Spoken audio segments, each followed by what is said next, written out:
So we are on this new chapter. No? We'll start a new chapter. Yeah, 195 page. So what we have read so far, 2 ideas out of the 9 ideas, what is called in the Bhakti school, Sravana,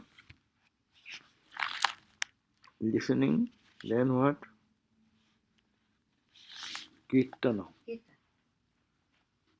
chanting the name of the Lord, loud or silent. Then third is Smarana, remembering God in every moment of life. So that is the third practice we are talking about, coming to that discussion here. This is this chapter which starts with that idea. Here in introduction you read that this section deals with the Smarana, is a Sanskrit word, which means remembrance of the Lord, which forms the third of the devotional disciplines. 9 disciplines, this is the third one.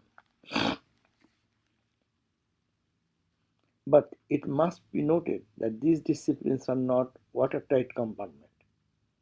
That means you are not that you do the first this and then you do that, or it is exclusive. When you are remembering God does not mean that you are not chanting the name of Lord. Rather, chanting the name of Lord help you to remember God. Remembering God inspires you to chant His holy name. They are all remembering God. You feel like offering your service to God, dedicating yourself for the Lord. So surrender.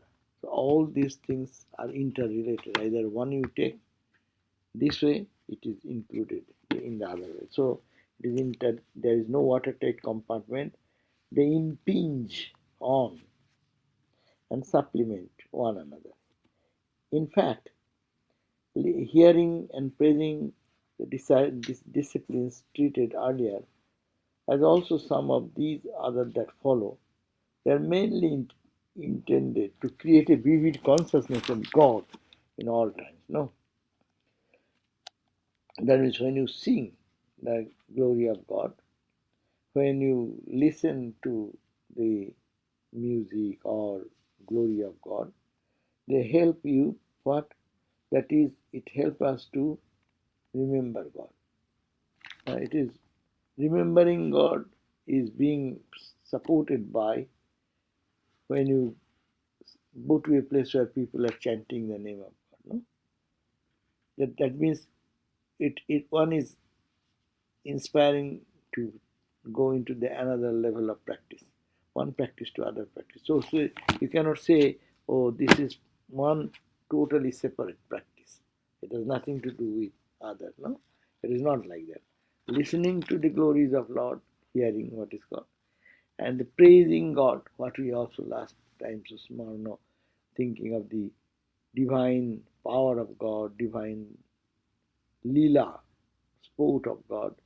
So those are very important, which helps us to come to this third point. That means that gives us a vivid consciousness of God, that there is God. So if you think of God and singing His glories and His divine lila, divine sport, naturally you feel like remembering Him. No? So remembering is helped by the other practices. So the success in one's practice of these disciplines is to be measured by the capacity they develop in one to keep up an undercurrent of smarana, or remembrance. Who can remember God more? If all through the actions, what is going on, an undercurrent of thought should be there, that it is only I am doing for God, and God is my heart, and God is my soul. So the undercurrent of smarana, or remembrance of the Lord, even when one is engaged in other occupations of life. One is doing something, cooking something, cleaning something, going to do some office work. But under Ramakrishna gave that example. Make God like your toothache. When toothache happens, you need not have to say, hey, do you remember your toothache? No. Toothache is such a thing that will remind you of your pain. There is. So similarly, the other practices will be such that undercurrent of feeling of connectedness with God or remembering His presence will be continued. That is the spiritual growth. Does not mean when you sit for meditation or singing the Lord's praise, that time only you will be inspired or remember God. It is not. But it should be also the time when we are doing other things. Let a part of the mind, Ramakrishna used to say, let a part of our mind be devoted to God, be engaged in God. We may feel this is impossible for us. How we can do other thing and an undercurrent of thought will be there with God. It's our capacity is not that mature. But those who practice again and again, this becomes very spontaneous for them. It takes time. That's why the practice of kirtan and Sravan is constantly done by the bhaktas. Bhaktas, the devotees, you go to Hare Krishna, you see, major practice will be singing the glories of the Lord, worshipping the Lord, chanting His name, rosary and the japa. These are all constantly practiced. You go to Sikh Gurudwara, what they do? Most of the time chant, Guruvani, and also singing and chanting and praising. Beautiful with a musical note. And that is to remember the Lord. Smarana, Sumirana, na? Sumiran. They call Sumiran. Smarana, they call Sumiran. Na? So they will chant the God's name with music, very beautiful tabla and playing other instruments. Beautiful voice they develop. That is a part of their sadhana. Most of the time they do. And that reminds them of God. So this remembering, though we feel it is impossible, but it becomes possible to the extent that a longing, a hunger for God is generated in us. When the mind becomes pure, it remembers. Mind, when it is digressed in many things, then so long our mind goes for other things, mind will not go to God. God is very pure. So unless the mind is freed from other attractions, pulls, there are many pulls. Everyone eyes pulls into the object of the world. Ear is pulled into the sound. So many so many noise of the world, chaos of the world, where people are day and night listening to radio and television and this. What you are getting? All the rubbish of the world. No. If you day and night engage about the news, how many news channels are there? And if you listen to the news, then what you get? Any news media for any part of the world, all the garbage. No good news. Always what is destructive, what has happened, who has killed whom, who has this, bad thing, bad thing, bad thing. So in this situation, how my mind will go to God? That's why in the Bhakti school they say, Dussanga sarvataiva tajya. You have to renounce, you have to detach yourself from that type of association, that type of friendship, that type of talk, that type of environment where your mind gets pulled towards these distracted, meaningless things. Suppose you have not read today's newspaper. People will say, oh, I have not done it, I'll have to read it. Reading newspaper is a very holy duty for everyone. Many people cannot take a cup of tea without reading the newspaper. But I never like reading the newspaper. I don't like the feel of the newspaper. But you do watch the news. I watch the news on CNN. Yeah, I do. I don't need to. yeah. But I never like reading. But if you know the CNN is giving one view of the news and another actually. No, they usually give both sides. Anyway, That's how I see it. That's anyhow. Now I'm saying that, but you know, the energy, the level of energy people spend for not. I have seen many people. 5 newspaper have come in the place. One by one, 5 newspaper he'll have to read the headline and tail line and suppose you know what you gain. Suppose you do not know and keep the mind in God. What is the benefit? You can do both.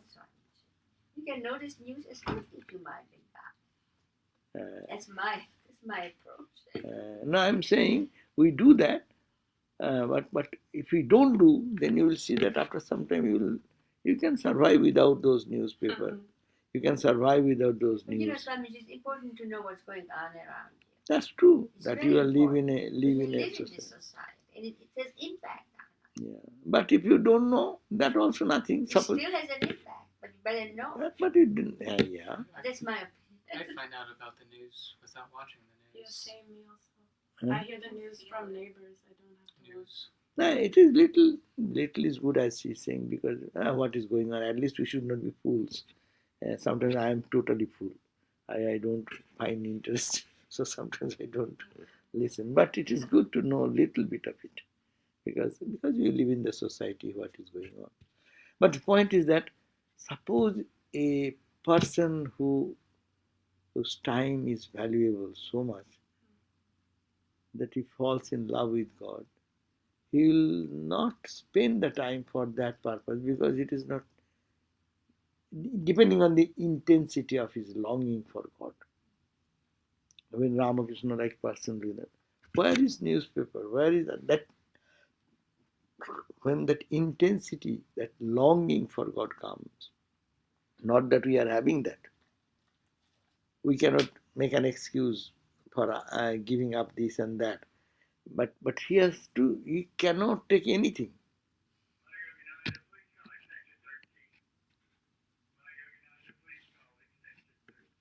The latest news. Greatest news.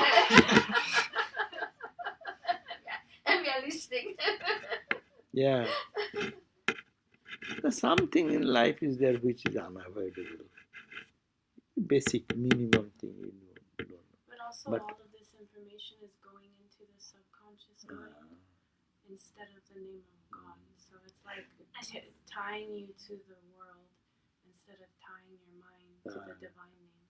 So it's a question. That's why he says possible to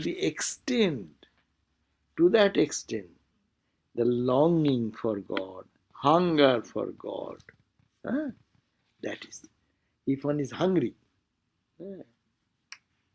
what will be the condition? So that extent, how much is that?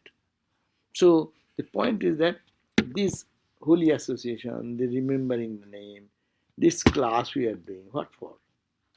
To create, to generate some hunger for life, for God, for purity, for a higher life. No? So unless this hunger, suppose now, this time you could have utilized in some other way. But you are sacrificing that, and coming to this means you have some sort of hunger for this higher life, this how to be engrossed in love with God. That type of some feeling has generated in us. That's why we are able to do this.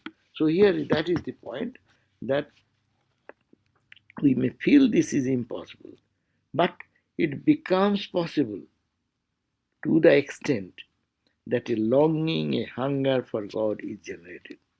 Sri Ramakrishna illustrates this by the intense instance of a man with a toothache. Yes.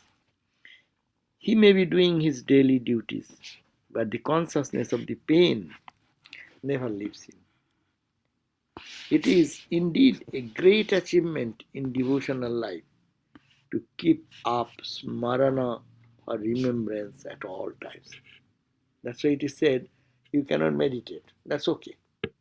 But you practice to remember whatever you are doing, wherever you are, try to remember. That's why japa, name, and even in no name, to feel that the Lord is there. So this practice can be very well done. The silent repetition of the divine name or a mantra is one of the effective ways of practicing remembrance. How will you remember? This is the mantra, repetition of the mantra, or repetition of the divine name, that is which is called the mantra. So if someone is saying Rama, Rama, Rama, Rama, we have seen in India there are sadhus who are constantly day and night engaged in repeating the name of Rama, Rama, or Krishna, Krishna, Krishna. It may be sometimes we think that it is too much, they are doing superficial. There may be their attention is not there. But this is the cause which leads to the deeper awareness. There is a discussion about meditation retreat, and the question was coming: should we meditate, sit for 2 hours, 1.5 hour, 2 hour? We sit for meditation. Some people will argue, what is the need? You sit for 2 hours and you just roam around here and there. When you meditate, you don't meditate. Rather, why not meditate intensely for half an hour instead of 2 hours? Argument is very strong to do intense meditation for half an hour. But to bring that intensity, you have to sit for 2 hours and fight with the mind. And ultimately, at the end of your meditation, you see mind is little gathering together, little less disturbed. Monkey mind, monkey was jumping so much that monkey jumping is little lesser and lesser and lesser. No. So, should we do that? It is, yes, it is necessary. What you are saying, quality meditation. To have quality meditation, you have to go through this practice where it is not the quality, but lessening the jumping, and reach a point when a little absorption is coming. Most of the time it happens, no? People are sitting for 1 hour, 2 hours meditation. And when the mind is getting really little absorbed, that is the fag end of the entire period of struggle. So it is necessary to have a quality meditation of 10 minutes, 2 minutes, 1 minute. Need 2 hours practice. So practice is very important. No one can think, okay, I will go and totally concentrate on mantra and do. Very few people can do. Those who can do, they are advanced. But for ordinary people. Also, I have listened to your lecture like that. For example, if you want to do something at 6 o'clock. So for a few days back, you plan in back of the mind that 6 o'clock next Thursday, I'm going to go there. You start arranging your work accordingly. 6 o'clock Thursday, you are not going to think about anything else. 6 o'clock, I will be in that place. So back of the mind, it is working. Then when Thursday 6 o'clock comes, you go to that place and then you totally enjoy the party or whatever you can, like that. You are not running around. So same way the meditation also, you have to keep telling your mind all day. 6 o'clock I will sit for meditation, and that back of the mind preparation keeps going, and then when you sit that time it can be utilized. So that is also very good. The whole day, a part of the mind, if it is said that no, I will have to sit for meditation, I will have to find some time, I'm busy. Or keeping some awareness, even to thinking 10 times, mind is taught, mind is trained that way, then mind, when gets the opportunity, it moves for that. But that is the training of the mind is necessary. For that purpose, even meditation itself can be so long. Not that it is so easy. After that, you normally fail because you just come from busy something and just sit and close the eyes and start meditation. As a result, mind is not ready. And mind was jumping in other things. It continues to jump like that. But when it really repeated practice, and that practice is, as she said, that it is possible to do whole day, to teach my mind, okay, I'll have to meditate at 12 o'clock. I'll have to go to meditate for 12 o'clock. If the mind tells 20 times, then at 12 o'clock, your mind will be gathered around that thought. So that is the psychology of the mind. But meditation and japa, these are very important factors.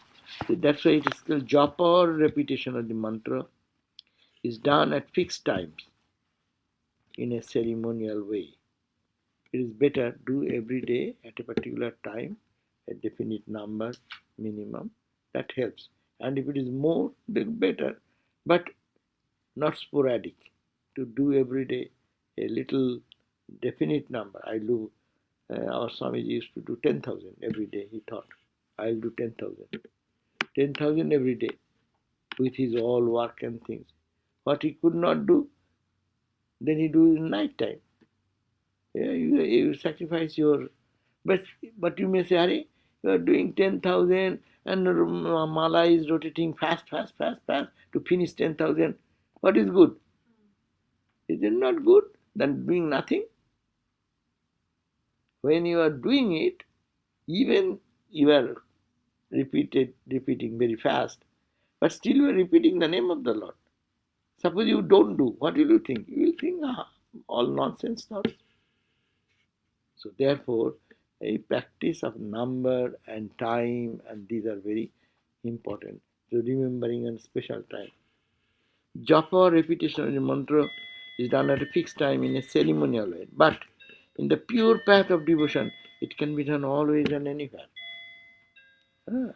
There is sometimes you say, oh, you are going to do japa? Okay, change your dress and sprinkle Ganges water or holy water and then sit in a particular cushion. These are helping. These help us. When you think that I'm going to the temple, your mind gets prepared. You sit in a cushion. That's the preparation. You wave an incense, put a candle. These are preparing the mind to go towards that. But it is always, but you cannot always sit in a cushion and before the shrine and altar do practice. But you can do all the time. You are walking, you are doing your hand is engaged in doing some work. You are going for some, even driving the car. Your mind is free. Always repeating only Durga's name when I'm driving my car. Durga's It helps. It helps because focus. Because she helps. She keeps you safe. Yeah. Keeps me safe when I drive. Right. I'm not such a good driver. Yeah, that is true. But it has become automatic. Because I've been doing it. So many for some years. time. So many years.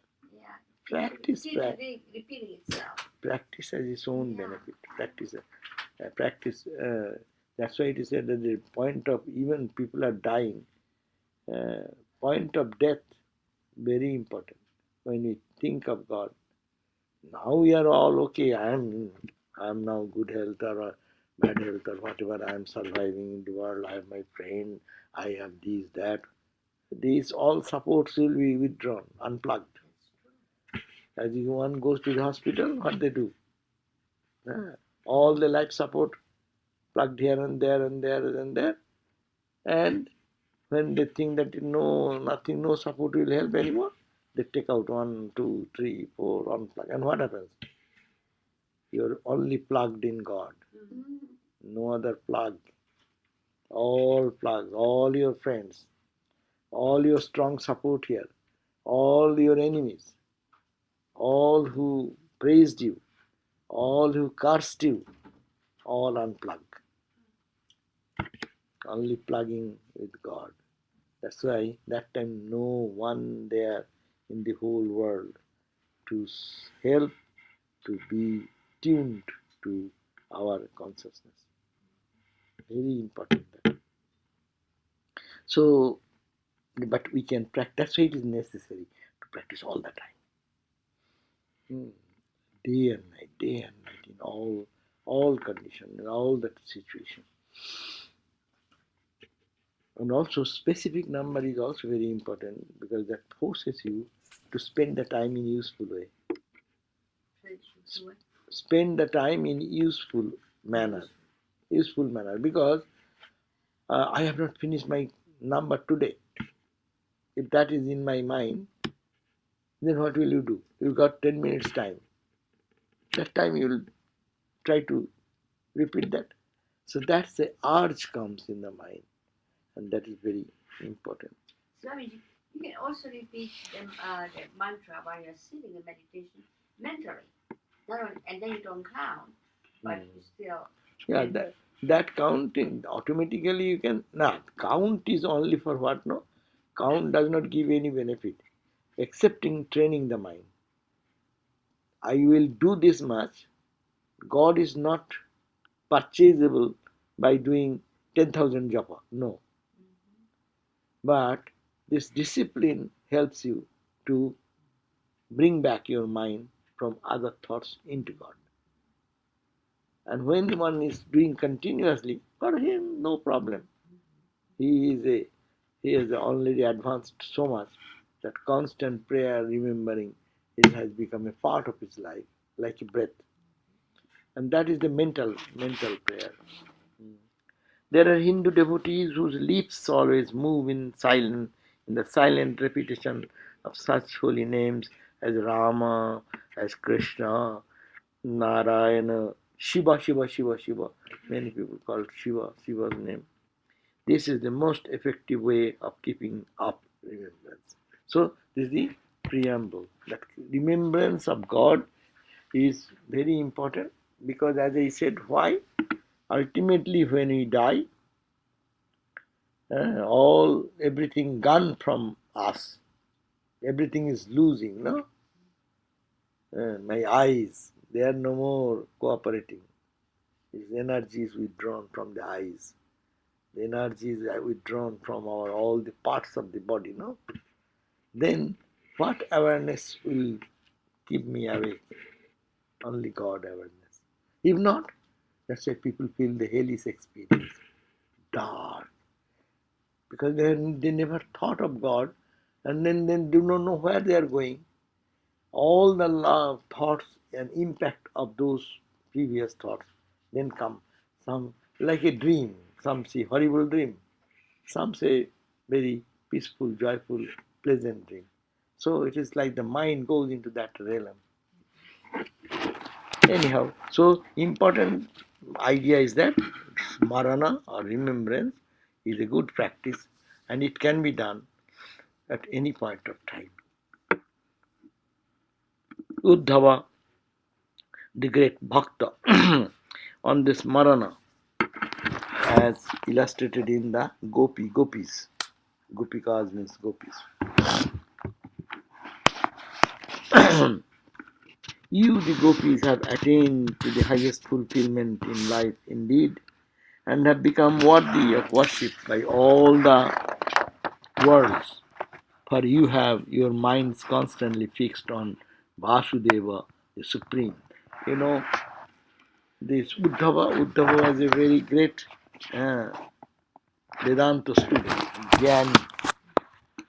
But seeing the devotion of the gopis, who does not know much philosophy, much any, but they love Krishna.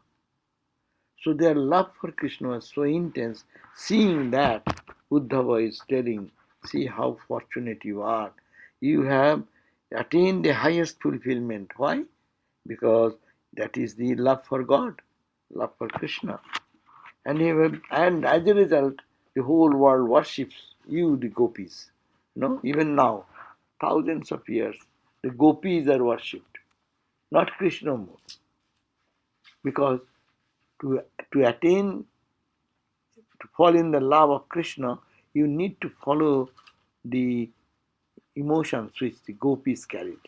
So it is said that only to they are blessed because people with devotion, path of devotion, always remember them as an ideal. When Swami Vivekananda came to Ramakrishna, and Ramakrishna was talking about the love for God as the gopis, and Vivekananda was a very man of rationality. He does not like this all these emotions, too much emotion, ha ha, ooh, cry, weep. Huh? Then he said that, but Ramakrishna said, you need not have to take other stories of gopis and Krishnas, but take that intense attraction for each other.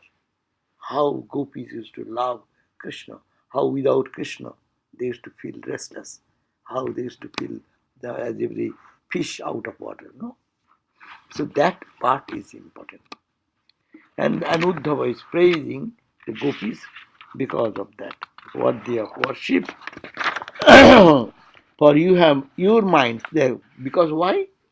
It is not the worldly love, it is a divine love.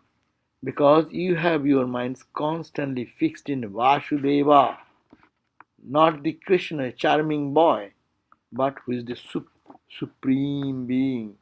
To love one, thinking that he is the Lord of the universe, supreme, no? That is the pure love. Every love is pure, but in human love, there is the negativity, expectation, pleasure, pain, all these conflicts all the time. But in divine love, because it is God, it is so pure and it is so absorbing, it is so full of bliss. So that is the thing that you, because you know that Krishna is not a young, nice looking young boy with beauty of the physical body, but he is the Lord of the universe. Loving Krishna as the Lord of the universe, loving Ramakrishna as the Lord of the universe, and then you love, then your love becomes purified. And when we don't think of God in that perspective and only love somebody, it's a human love, and human love has its own imperfections all the time.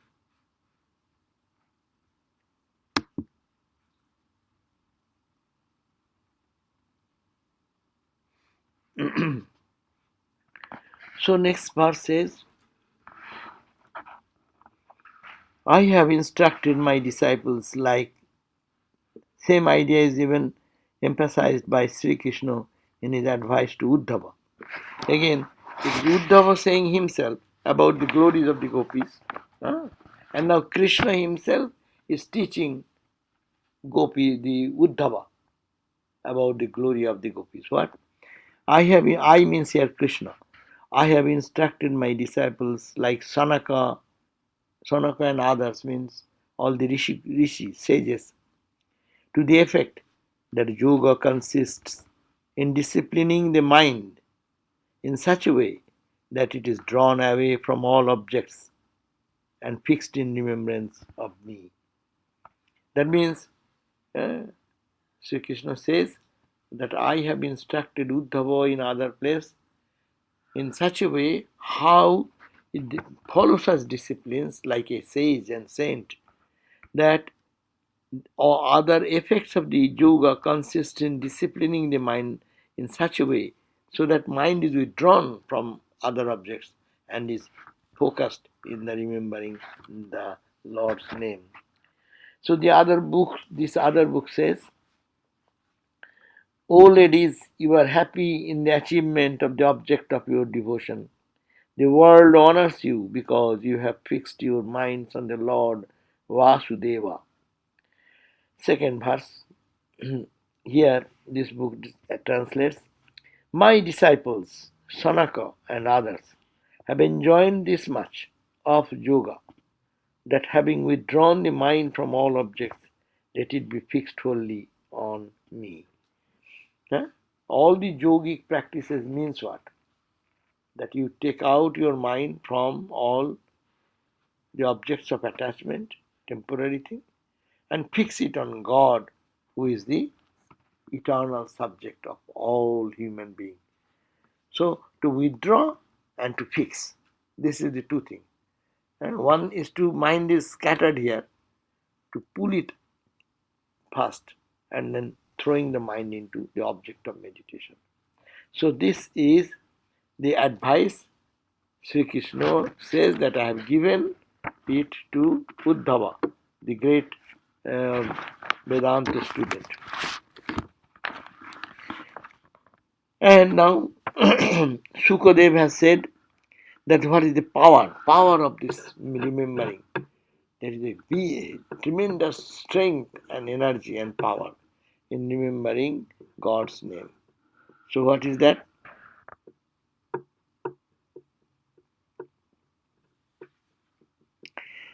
If a person fixes his mind on Krishna's feet even once with a fervent appreciation of his excellences, if one can do that, what can Guru? Sakrit means even once. Manaha, the mind. Sakrit Manaha, Krishna Padarovinda, in the feet of the Krishna. Niveshita, if one can absorb any devotee, it for 1 second, for once even, can keep his mind absorbed at the holy feet of Krishna. And tad gunaragi, they become appreciative of the glories of the Krishna, of God. In this, that person would have atoned for all his sins of the past. Nati yamang pasabhitascha. Yama means the god of death. God of death cannot come to that person. Because once remembering God with such intensity and love, they gave such power that all the sins of the life is withdrawn. So Yama has nothing to do. That means after life you feel eternal peace because your sins are wiped out. So it says that even once with a fervent appreciation of his excellences, that person would have atoned for all his sins of the past. And neither Yama nor his emissaries, with no noose in hand. Noose in hand means they want to catch everyone and take it to hell. You did bad thing, okay. They throw a noose and take the soul and put it into the jail. What jail? Hellish jail, hell. So they cannot do anything. They have no power. Neither the Yama, god of death, neither his emissaries have any power to throw the noose to bind anyone. To whom? Who have but for once repeated the name of Lord with utmost love, knowing his glories. 2 points. He has repeated the name of Lord and knew his glories. That's the most important thing. Think of God. He is the Lord of the universe. Everything is created by him. It is he in the universe. No? So knowing this glory of the Lord, if one remembers and with intensity, then even the Yama nor his emissaries with noose in hand would ever approach him even in the dream. But the question, they will torture us even in the dream and even in imagination. You cannot think that they will be able to do anything to you. These are all glorification of the. That means you remember God. Simple thing is you remember God. This is the glory. That if you do that, even the God of death will have no access upon you, have no control upon you. This book says, my disciples, no, it says that they who even once have fixed their mind on the lotus feet of Krishna, placing their affection on his many excellences, such men will never see even in their dreams the face of Yama. That means people are afraid when you die. People think negative thoughts, no? All the past fear and anxieties, they show up in the mind.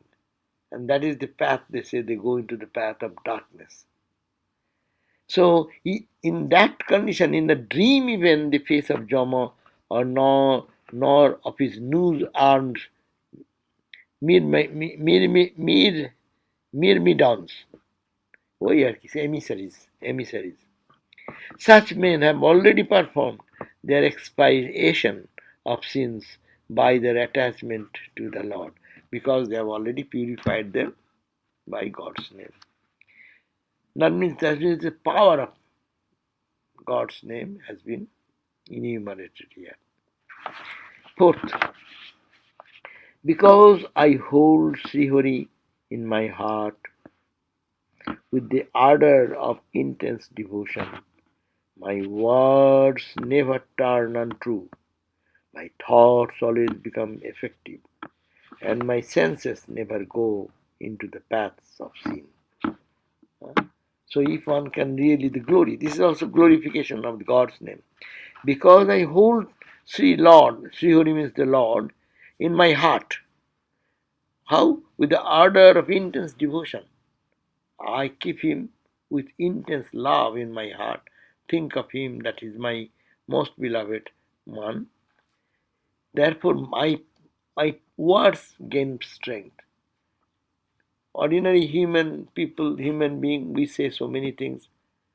There is no impact of that. But he says, Brahma says, this is Brahma statement. Because I think of the Lord, see my power. What I say, it becomes true. Okay. My words never turn untrue. That means they become true. Whatever comes up my mind, my word, it becomes true. My thoughts, whatever I think, that becomes effective. And my senses, these senses, they never go in their own direction. They are in the paths of negativity. It does not go to the path. Again and again, here you see sin. What is sin? Sin is there in every religion, but Hindu sin idea is different. Here, sin means ignorance. What ignorantly you do something that may have temporary suffering because of some wrong understanding and thing. That's why people see the consequences of their good action, bad action, but they are all temporary. Mind it. That sin does not take you to eternal hell. This is the saving ground of Hindu thought. Many people have done anything negative, that is called sin, but that sin, negativity, has some impact. Each action has equal and opposite reaction. I hit the table hits me back. So you did something bad, bad comes to you. That is the sin. But that is not eternal.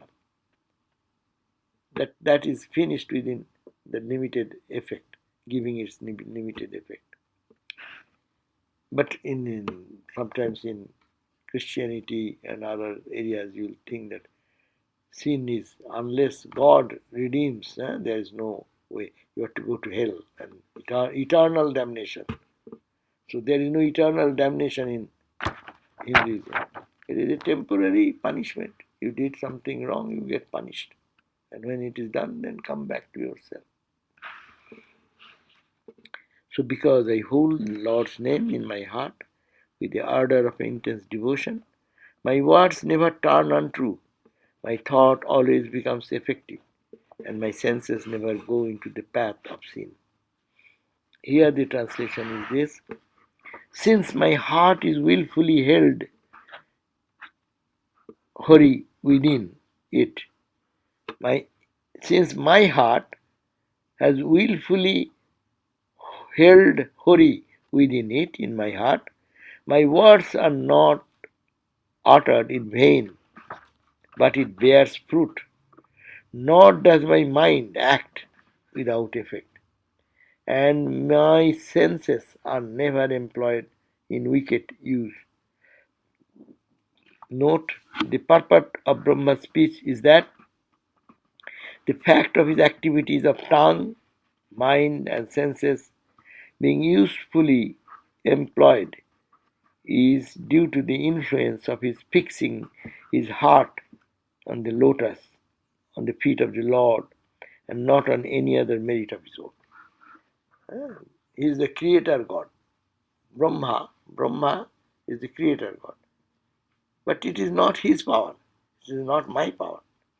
Because I hold the Lord in my heart, therefore my words become powerful.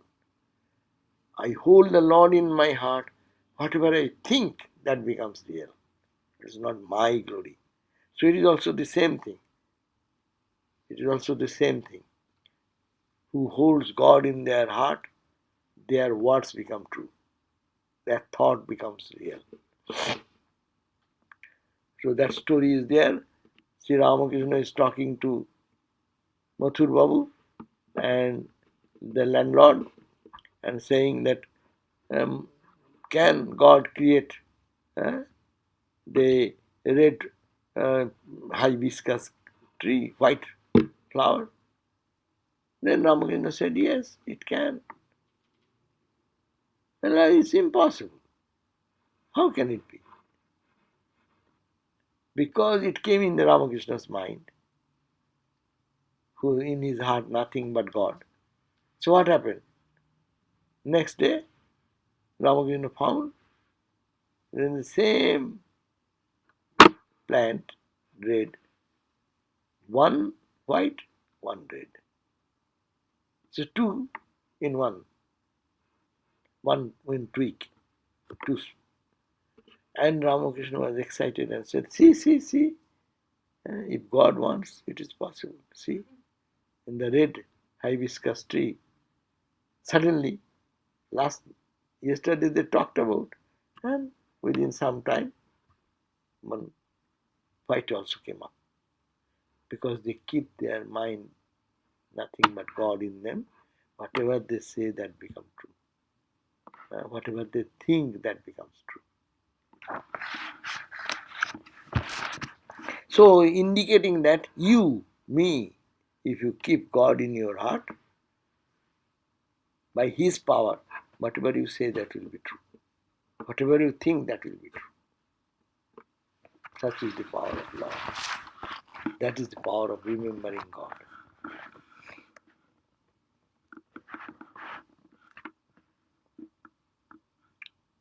Okay, another verse. 5. This much is the purpose of practicing the path of jnana, yoga and karma, that man may have the remembrance of Narayana at the time of death. This indeed is the highest gain of life.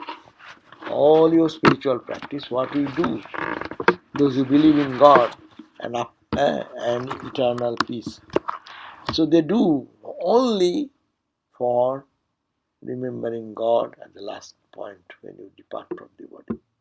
Whatever you did whole life, just forget that.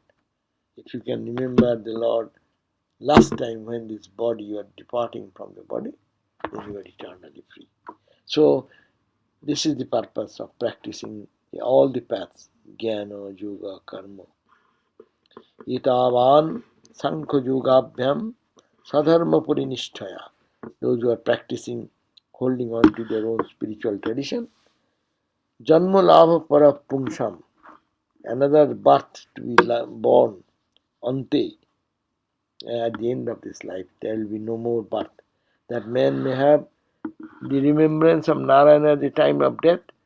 The ante means at the end. If they remember Narayana Smriti, may remember, Smriti means memory. If they remember the Narayana, then Janmulabha Para. This indeed the highest gain of life.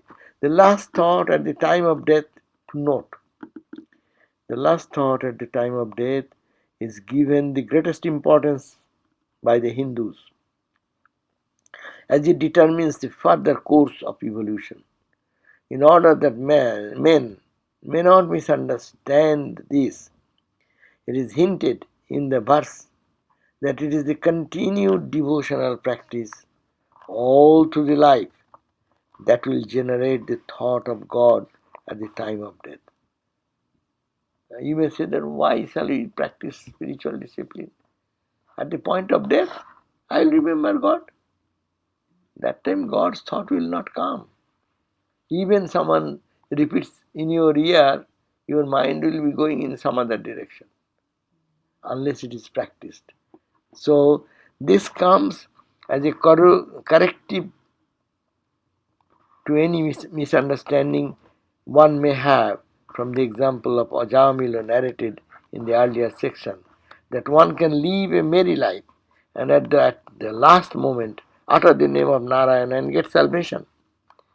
Ajamil's case is to be understood in the light of the good works done by him in some previous births, the effects of which were lying in abeyance or as an act of Lord's unconditioned grace.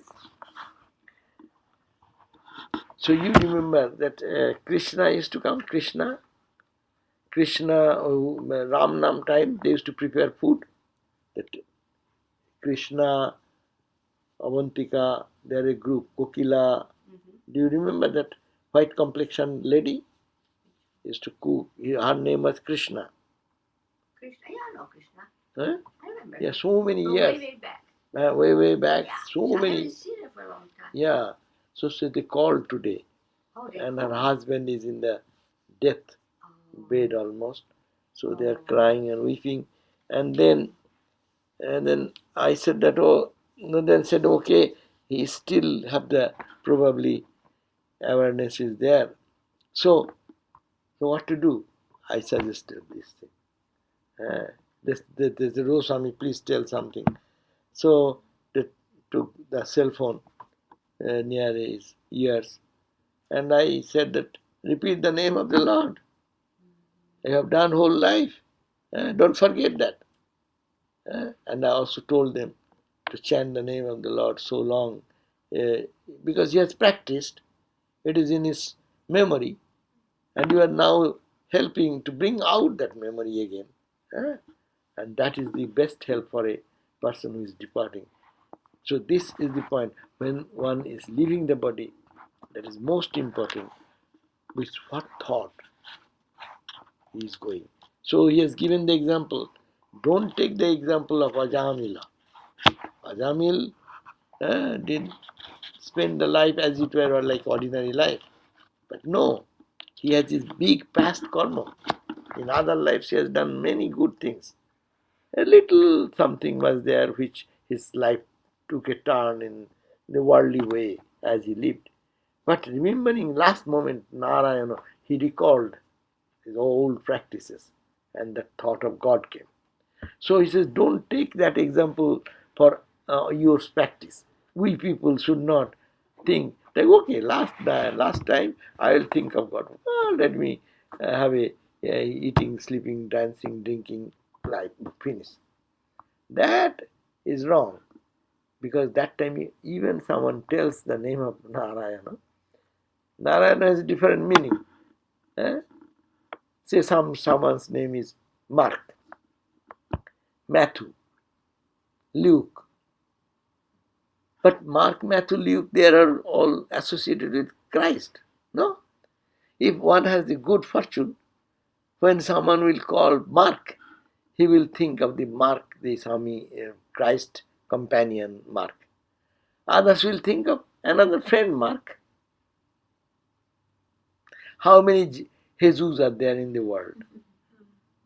Suppose you say a dying person who was born in the family of Catholic family, or you say Jesus, Jesus, Jesus. He will think his friend there is a friend Jesus. He thinks of his friend. He will not go to God, because his association is not with God. But if it is so, even he said Jesus, his mind will go straight to God. So this is the benefit of remembering the Lord.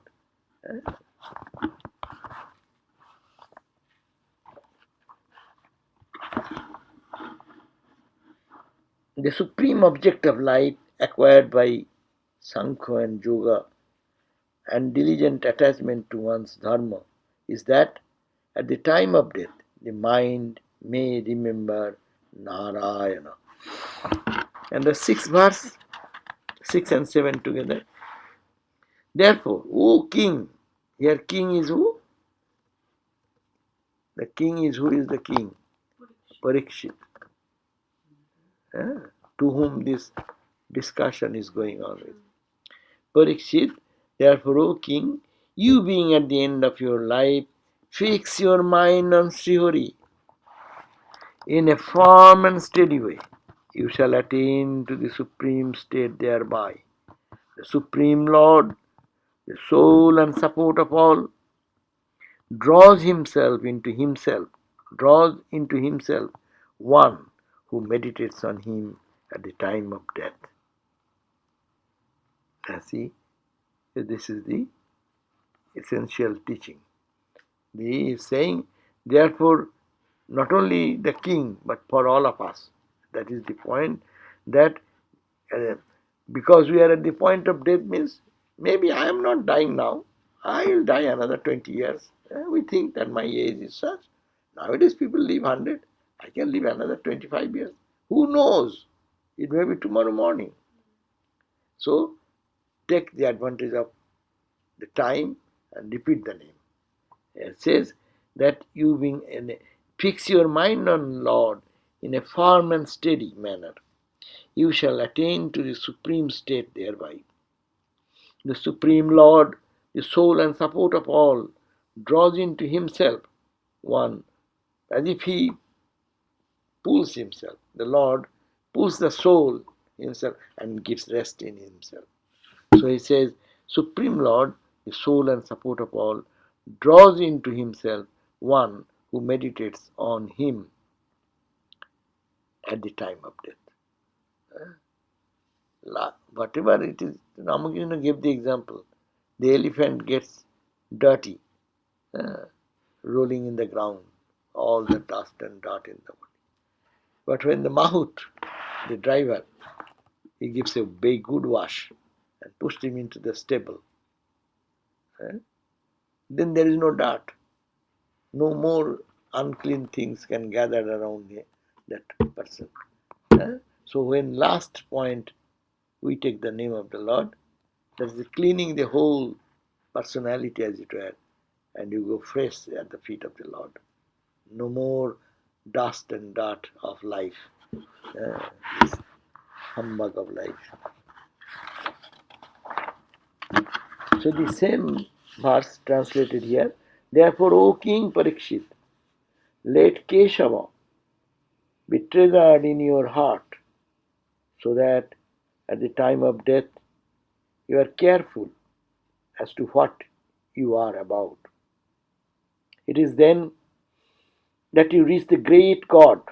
At the time of death, remember the Lord, the Supreme, He, the soul of all, He on whom everything rests, metamorphose such as one into his own likeness.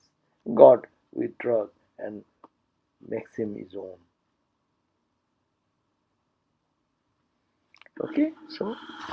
And then it says, Vedanta says, Yeah. that only Nyamate is moksha. Okay. How can it get smarana or remembrance to say they were perished? And then they said that reconciliation is to be had in these words of sutta. Yeah. That will be the Next part. That the constant remembrance of Krishna renders a man sinless. It purifies and pacifies the mind and generates in him devotion and knowledge accompanied by vairagya and vijnana. That means all knowledge comes, dispassion comes, special experience comes.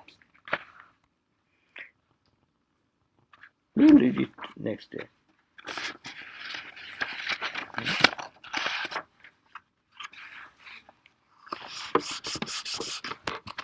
Anything more? Any question? You are for the first time. You have any question? Huh? No question? What's your name? Sydney. Oh, wonderful. Good. Well, thank you, Swamiji. Thank you, It was very inspiring. Mm. Very